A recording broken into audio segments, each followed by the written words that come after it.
Bonjour à tous, les énergies du mois de juin pour les Capricornes, avec ce tarot de Jacques Viéville et ensuite la lecture sera complétée par le tarot Illuminati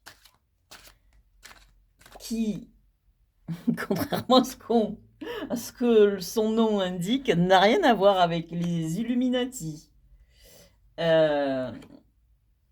C'est juste un tarot qui est très lumineux et qui a des couleurs assez vives qui rappellent un petit peu les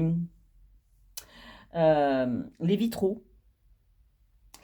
Alors, l'énergie du moment, elle est au 9 de bâton. Cette énergie du 9 de bâton, elle est là, elle nous indique que vous devez dépasser vos limites.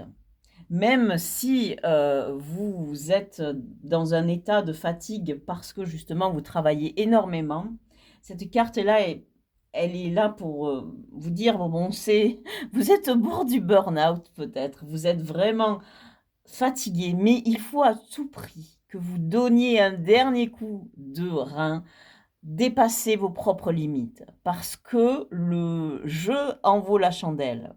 Il y a quelque chose à prendre derrière cette frontière. Dans la position du défi à relever, on a le 7 de bâton. Il est question de combat, il est question d'un combat pour ses propres valeurs. On lutte pour montrer au monde ce que l'on est et ce pourquoi on se bat. Et c'est une carte qui est magnifique ici parce que vous voyez, elle a des fleurs au sommet, en bas de la carte, sur les côtés.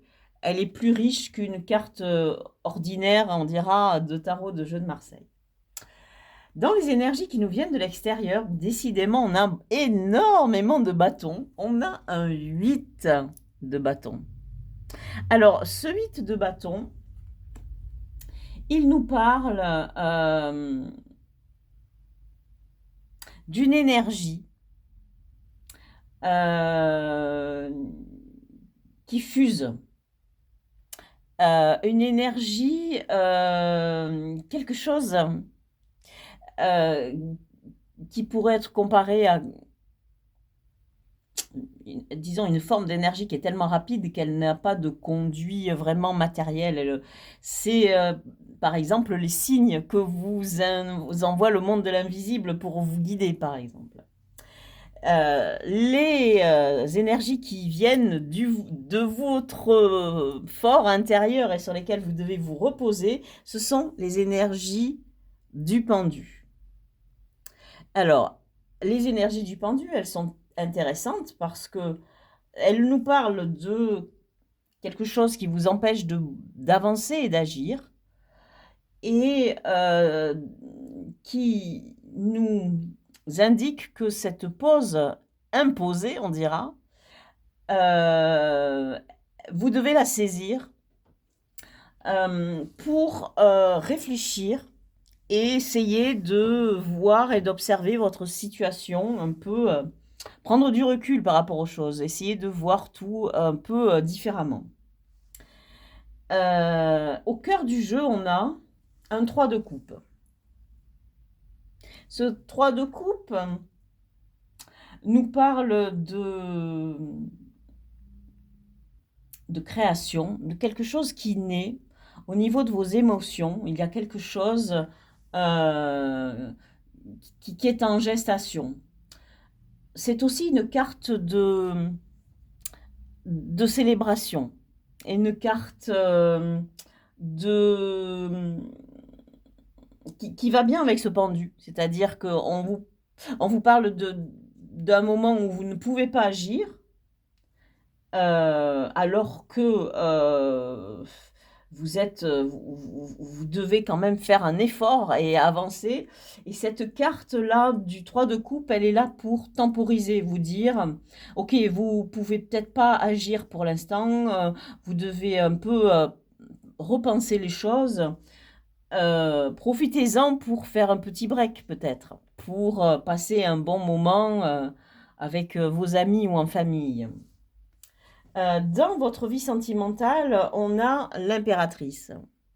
Et l'impératrice, c'est la carte de la création.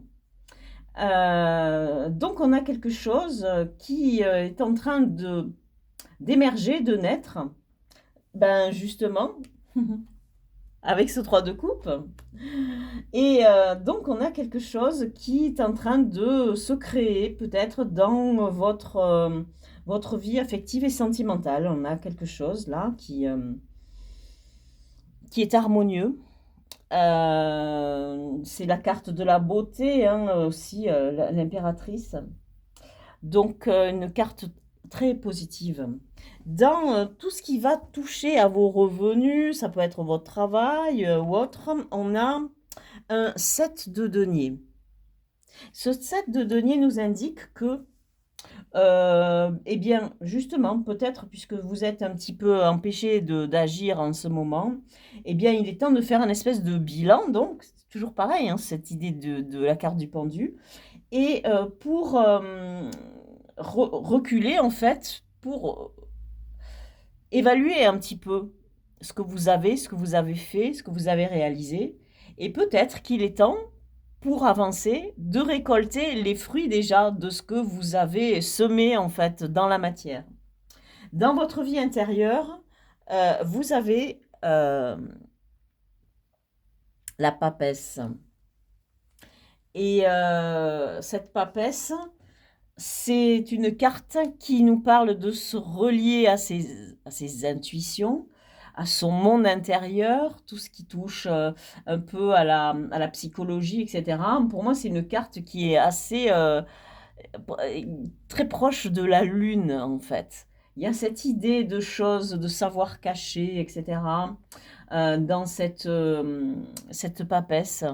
Donc, vous êtes en ce moment en train vraiment de penser. Ça correspond bien à cette idée du pendu qui, lui, se retourne en lui-même aussi pour réfléchir. Et avec cette papesse, on est complètement dans cette idée de savoir intérieur, etc. Dans une perspective d'avenir, on a un 2 de bâton qui nous parle, vous avez énormément de bâtons, qui nous parle d'échafauder un plan pour votre avenir. Il y a quelque chose à échafauder. Alors, ce qui est très marrant, c'est qu'on a 2 bâtons. Alors, dans ce jeu, ces bâtons sont gris. Ils nous indiquent donc vraiment quelque chose de mental. On a une réflexion intérieure et c'est très marrant parce que ça me fait penser vraiment à ces 2 bâtons qui entourent notre pendu. Exactement. Donc, il y a quelque chose là à creuser. Donc, je vais compléter avec le tarot Illuminati. Vous êtes dans vraiment un moment de réflexion. Vous avez quelque chose à créer, vous avez quelque chose à faire, une entreprise peut-être à gérer ou un projet à mener, et vous êtes sur le point de mettre au point quelque chose. Alors attention on vous dit cette chose a un rapport avec une manière d'exprimer vos valeurs, des choses qui vous tiennent à cœur aussi. Mais c'est quelque chose qui va vous coûter dans le sens du travail. Hein. Et même si vous êtes fatigué, le jeu vous pousse même si vous prenez une pause, un petit peu de recul, etc., eh bien, d'utiliser ce moment-là pour réfléchir vraiment à cette chose. Alors, les énergies du moment, sur ce 9 de bâton, on a un 2 aussi. mais c'est un 2 d'épée qui nous parle d'un choix. Vous avez un choix à faire. Et dans la position du défi à relever, sur ce 7 de bâton, on a un 6 de bâton. Encore une fois, un bâton supplémentaire. Vous ne l'aviez pas celui-là. Alors, le 6, il nous parle d'une victoire. Cette personne, elle est sur un cheval, elle domine la situation. Donc, ce surplus de travail, ce projet possible qui consistera à vraiment créer quelque chose à partir vraiment de vos valeurs, de votre monde intérieur. En plus, avec la papesse, c'est quelque chose qui vient vraiment de vous. C'est une forme d'expression. Ce sera un projet qui sera une espèce de forme d'expression de qui vous êtes au profond de vous et ce pourquoi vous voulez vous battre. Les énergies qui nous viennent de l'extérieur, sur le 8 de bâton, on a un 4. On a un 4 de pentacle. Et le 4 de pentacle nous pousse à rester, comment dire, concentré sur ce que vous avez réalisé et ce que vous possédez, vos biens. Il est question peut-être de faire des économies, de ne pas gaspiller votre argent et surtout de vous servir de votre patrimoine, c'est votre base. Donc, non seulement vous avez cette idée avec le 7 de denier de récolter les fruits de votre travail, mais avec le 4 de denier, vous vous appuyez sur ce que vous avez déjà de concret. Et c'est intéressant de voir que ces deux cartes se complètent. Sur le pendu, dans les forces, eh bien les forces qui viennent de vous, etc., et que vous devez mettre en place, on a un page. Ici, c'est une princesse de bâton. Page de bâton, c'est l'idée, encore des bâtons, bien sûr. C'est l'idée vraiment de commencer. Vous en êtes au début. Au tout début, le page, il fait le premier pas. Et donc, le jeu, pour l'instant, vous indique vous avez un plan échafaudé avec le 2 de bâton et un petit pas à faire, à commencer un petit pas. Au cœur du jeu, sur le 3 de coupe, on a une reine d'épée. Une reine d'épée qui nous parle de votre mental, de maîtrise de votre verbe, c'est-à-dire parler peu, mais de manière efficace. Il nous parle peut-être aussi d'une position défensive. Alors encore une fois, on a cette lutte pour vos valeurs et peut-être, oui, c'est quelque chose qui vous pousse à être sur la défensive. Et peut-être, on va puiser un peu plus loin pour voir pourquoi vous êtes ainsi en retrait, avec en plus ce pendu. Alors sur la vie, votre vie sentimentale, sur cette magnifique impératrice, on a la reine de Pentacle. Alors donc, sur cette impératrice qui nous parle de contrôle et de création, eh bien on a la reine de Pentacle qui nous parle d'indépendance financière, qui nous parle d'émancipation. Alors, donc, on vous demande ici d'être dans votre vie sentimentale, d'être créatif en vue d'arriver à vous émanciper, à être complètement indépendante financièrement, bien sûr, puisqu'on est dans les deniers et donc on est dans le domaine de la matière. Donc cette chose que vous devez créer va participer à votre abondance. Cette carte de l'impératrice, c'est aussi une carte d'abondance. Dans votre vie intérieure, sur cette papesse, on a un 9 de coupe. Et le 9 de coupe, c'est la carte du cadeau de la vie. Donc, on a vraiment, vous avez quelque chose que vous attendez. Cette 9e coupe, c'est comme un Graal que vous devez vous battre, que vous devez aller chercher.